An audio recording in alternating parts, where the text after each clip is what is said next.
What if का नया season हमारे सामने है, पर पिछले सीजन में क्या हुआ? इस जबरदस्त सीरीज की तरफ बढ़ने से पहले हमें पता होना चाहिए इसके इंटरकनेक्टेड एपिसोड्स के बारे में। तो आपका स्वागत है रिकैप सीरीज के नए एपिसोड में, जहां आज मैं आपको व्हाट इफ के सीजन 1 का कंप्लीट रिकैप दूंगा, वो भी जबरदस्त डिटेल्स के साथ। तो स्पॉयलर्स का ध्यान रखते हुए चलिए शुरू करते हैं। तो मल्टीवर्स बहुत बड़ा है और लोकी सीरीज ने कुछ ऐसे रूल्स सेट कर रखे हैं जिसकी वजह से व्हाट इफ सेंस बनाता है हमें हर यूनिवर्स में कुछ अलग दिखाकर। एक नेक्सस इवेंट पूरी कहानी को कहां से कहां ले जाता है। यहाँ वॉचर है जिसका काम तो है इंटरफेयर ना करना, पर कुछ इवेंट्स उसे खुद मजबूर कर देते हैं कुछ कदम उठाने के लिए। पहला सीजन जबरदस्त है जहाँ लास्ट में कुछ ऐसा होता है जो कि इस पूरे सीजन को देखने का आपका नजरिया बदल देता है। एपिसोड 1 वर्ल्ड वॉर 2 के दौरान स्टीव रॉजर्स को चुना गया दुनिया का पहला सुपर सोल्जर बनने के लिए, पर इससे पहले उसे सुपर सोल्जर सीरम मिलता वो एक हाइड्रा स्पाई के हाथों घायल हो गया। वहीं खड़ी एसएसआर एजेंट पेगी कार्टर तुरंत उस स्पाई को मार देती है और फिर स्टीव की जगह उसे सीरम दिया जाता है। अब बेशक वो एक एनहांस्ड ह्यूमन है, पर तब भी एसएसआर लीडर जॉन फ्लिन उसे लड़ाई करने नहीं देते।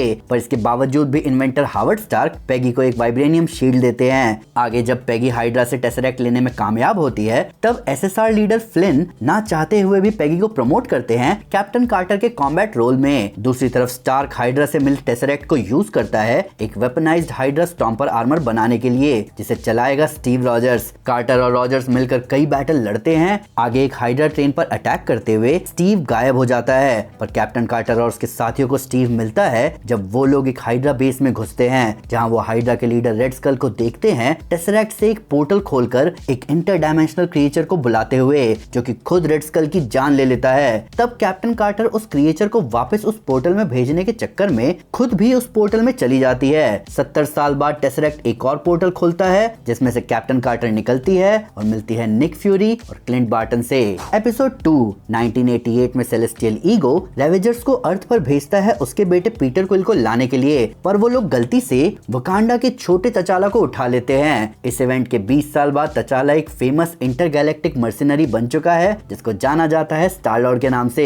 रेवेजर्स के लीडर योंडो ने तचाला को बता रखा है कि वकांडा बर्बाद हो चुका है। उसी दौरान नेबुला रेवेजर्स से मिलने आती है और उनकी मदद मांगती है एम्बर्स ऑफ जेनेसिस चुराने के लिए, एक कॉस्मिक आर्टिफैक्ट जो कि एक पूरी गैलेक्सी की भूख मिटा सकता है। पर ये आर्टिफैक्ट अभी है गैलेक्टिक किंगपिन टेनेलियर टिवान के पास, जिसे जाना जाता है कलेक्टर के नाम से।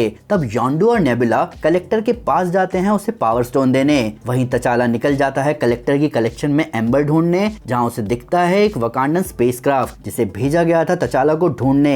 ये देखकर तचाला को योंडो पर गुस्सा आता है, पर वो ज्यादा देर उससे नाराज नहीं रहता। नेबुला और योंडो एम्बर का पता लगाते हैं और कलेक्टर की हेल्प पर करीना तचाला को आजाद करती है, जिसके बाद योंडो और तचाला मिलकर कलेक्टर को उसी के केज में कैद कर लेते हैं। तचाला योंडो को माफ कर देता है और रेवेजर्स जाते हैं वकांडा, जहाँ तचाला वापस अपने परिवार के साथ होता है। वहीं अर्थ पर ईगो मिलता है अपने बेटे पीटर क्विल से। एपिसोड 3 एक पूरा हफ्ता जिसे जाना जाता है फ्यूरीज बिग वीक के नाम से। उस पूरे हफ्ते में शील्ड डायरेक्टर निक फ्यूरी कोशिश करते हैं सुपर हीरोज को एवेंजर्स इनिशिएटिव के तहत रिक्रूट करने के लिए, पर वो सभी मारे जाते हैं और कौन उन्हें मार रहा है ये अभी नहीं पता। नताशा टोनी स्टार्क में बिना जाने को जानलेवा इंजेक्ट कर देती है। क्लिंट बार्टन गलती से थॉर के मॉर्टल फॉर्म को जान से मार देता है। शील्ड कस्टडी में कोई क्लिंट बार्टन को मार देता है। ब्रूस बैनर फट जाता है और नताशा रोमनॉफ पर भी किसी ने हमला किया और वो मारी गई। बाकी मर्डर्स को इन्वेस्टिगेट करते हुए मरने से पहले रोमनॉफ निक फ्यूरी को बताती है कि इन सारे मर्डर्स का लेना देना होप से है। इसी बीच लोकी एसगार्डियंस को अर्थ पर लेकर आता है थॉर की मौत का बदला लेने, पर निक फ्यूरी उसका साथ मांगते हैं थॉर के कातिल को ढूंढने के लिए। फ्यूरी समझ जाते हैं कि इन सारे मर्डर्स के पीछे हैंक पिम है, जो कि अपने पिम टेक को यूज करके छोटा हो जा रहा है, सभी सुपर हीरोज को मार रहा है अपनी बेटी होप की मौत का बदला लेने के लिए, जो कि शील्ड एजेंट के तौर पर मारी गई थी एक मिशन पर। फ्यूरी और लोकी एक साथ हैंक पिम को हराते हैं, जहां लोकी हैंक को ले जाता है एसगार्डियन कस्टडी में, पर इसके बाद लोकी रुकने का फैसला करता है अर्थ पर राज करने के लिए। एपिसोड के एंड में निक फ्यूरी को स्टीव रॉजर्स मिलते हैं बर्फ में और वो कैरल डेनवर्स को बुलाते हैं मदद के लिए। एपिसोड 4 एक कार हादसे में डॉक्टर स्टीफन स्ट्रेंज ने अपने हाथों के बजाय अपने प्यार को खो दिया, यानी डॉक्टर क्रिस्टीन पाल्मर को। इस दुख में स्ट्रेंज जाते हैं कमरताज और सीखते हैं मिस्टिक आर्ट्स। जल्द ही उन्हें आई ऑफ एगोमोटो के बारे में पता चलता करता है जिससे टाइम को मैनिपुलेट किया जा सकता है। पर स्ट्रेंज की मास्टर एंशिएंट वन और उनका साथी वोंग उसे चेतावनी देते हैं कि अगर उसने टाइम के साथ छेड़खानी की तो रियलिटी बर्बाद हो सकती है। इसके बाद एंशिएंट वन की मौत हो जाती है और डॉक्टर स्ट्रेंज सॉर्सरर सुप्रीम बनकर डोरमामू का सामना करते हैं। अब इन सभी इवेंट्स के 2 साल बाद स्ट्रेंज कोशिश करता है आई ऑफ एगामोटो को यूज करके क्रिस्टीन पाल्मर को जिंदा करने का, पर जितनी बार वो क्रिस्टीन को बचाने जाता है क्रिस्टीन उतनी बार किसी न किसी कारण से मारी जाती है। तभी टाइम में पीछे एंशिएंट वन डॉक्टर स्ट्रेंज के सामने आती है और उसे समझाती है कि क्रिस्टीन की डेथ एक एब्सोल्यूट पॉइंट है जिसे बदला नहीं जा सकता। पर स्ट्रेंज एंशिएंट वन की बात नहीं सुनता। तब एंशिएंट वन स्ट्रेंज को 2 अल्टरनेट वर्जन में स्प्लिट कर देती है। एक स्ट्रेंज जो क्रिस्टीन की डेथ को एक्सेप्ट कर लेता है और दूसरा स्ट्रेंज टाइम में पीछे निकल जाता है और पावर गेन करने, जहां वो एक के बाद एक कई मिस्टिकल बीइंग्स को एब्सॉर्ब करता है और बनता है स्ट्रेंज सुप्रीम। ये स्ट्रेंज का करप्टेड वर्जन सामने आता है दूसरे स्ट्रेंज के और उससे लड़के उसे भी एब्सॉर्ब कर लेता है। फिर वो अपनी पावर को यूज करता है क्रिस्टीन को वापस लाने के लिए, लेकिन ऐसा करने पर रियलिटी बर्बाद होना शुरू हो जाती है। स्ट्रेंज रियलिटी को बचाने की कोशिश करता है पर वो कुछ नहीं कर पाता, यहाँ तक कि वो वॉचर को भी सेंस कर सकता है जिससे वो मदद मांगता है, पर वॉचर इन सब में दखल देने से मना कर देता है। क्रिस्टीन डिसइंटीग्रेट हो जाती है और यूनिवर्स अपने आप में कोलैप्स हो जाता है, जहाँ सिर्फ स्ट्रेंज सुप्रीम बचता है, वो भी अकेला। एपिसोड 5 क्वांटम रियल में जब हैंक पिम को उनकी वाइफ जेनेट वैन डाइन मिलती है तो वो हैंक को इन्फेक्ट कर देती है एक क्वांटम वायरस से। वो दोनों फिर वापस अर्थ पर आ जाते हैं और उनकी वजह से शुरू होता है ज़ॉम्बी अपोकलिप्स। 2 हफ्ते बाद एक सर्वाइवर ग्रुप जिसमें थे Bruce Banner, Hope Van Dyne, Peter Parker, Bucky Barnes, Okoye, Sharon Carter, Happy Hogan और कर्ट, इन्हें पता चलता है कि कैंप लीहाई में इस ज़ॉम्बी अपोकलिप्स का इलाज मिल सकता है। अपने रास्ते में वो हैप्पी, शैरन और होप को खो देते हैं ज़ॉम्बी अटैक में, पर वो मिलते हैं विजन से जिससे उन्हें पता चलता है कि उसका माइंड स्टोन इस वायरस को रिवर्स कर सकता है, जिसका एग्जाम्पल उन्हें दिखा स्कॉट लैंग के ठीक हुए सर में। हालांकि उन्हें आगे पता चलता है कि विजन लोगों को झूठ बोलकर कहीं ले जा रहा है, जैसे वो तचाला को ले गया अपनी ज़ॉम्बी वाइफ वांडा को खिलाने, जिस पर इस इलाज का कोई असर नहीं हो रहा। ग्रुप जल्दी से तचाला को बचाते हैं पर वांडा आजाद हो जाती है और कर्ट, ओकोए और बकी को मार देती है। विजन को गिल्ट होता है अपने एक्शन पर, जिसके बाद वो खुद को खत्म कर लेता है अपना माइंड स्टोन पीटर को देकर। बैनर तब हल्क बनता है और खुद को सैक्रिफाइस करता है वांडा से लड़ते हुए, जिसकी वजह से बाकी लोग वहां से भाग पाते हैं। पूरी दुनिया को माइंड स्टोन की एनर्जी से आजाद करने की आस में पीटर, स्कॉट और तचाला निकलते हैं वकांडा के लिए, जहां उन्हें बिल्कुल आइडिया नहीं होता कि zombie Thanos almost complete Infinity Gauntlet के साथ उन सबका इंतजार कर रहा है। एपिसोड 6 अफगानिस्तान में टोनी स्टार्क पर 10 रिंग्स वाले अटैक कर देते हैं, पर उसे बचाने के लिए एरिक किलमॉन्गर वहां था। वो दोनों वहां से वापस स्टार्क इंडस्ट्रीज आते हैं, जहां किलमॉन्गर ओबेडाया स्टेन को एक्सपोज कर देता है, ये बताते हुए कि स्टेन मिला हुआ है 10 रिंग्स से। जिसके बाद वो टोनी की हेल्प करता है ह्यूमनॉइड कॉम्बैट ड्रोन बनाने में, जिसे वो बनाएंगे वाइब्रेनियम से। पर एक पूरी ड्रोन आर्मी बनाने के लिए उन्हें ज्यादा वाइब्रेनियम की जरूरत पड़ेगी। वो जेम्स रोड्स की मदद लेते हैं उलिसिस क्लॉ से वाइब्रेनियम खरीदने के लिए। किलमॉन्गर के कहने पर क्लॉ इस खरीद के बारे में वकांडा को बता देता है ताकि तचाला को इसके बीच में लाया जा सके। किलमॉन्गर तब तचाला और रोड्स दोनों को मार देता है, ऐसा दिखाते हुए कि इन दोनों ने एक दूसरे को मार दिया। स्टार्क को इस बारे में पता चल जाता है और वो किलमॉन्गर के सामने आता है, पर किलमॉन्गर स्टार्क को मार देता है, ऐसा दिखाते हुए कि वकांडा वालों ने ऐसा किया है। जिसके बाद किलमॉन्गर क्लॉ को मार देता है और जाके मिलता है अपने वकांडन रिश्तेदारों से।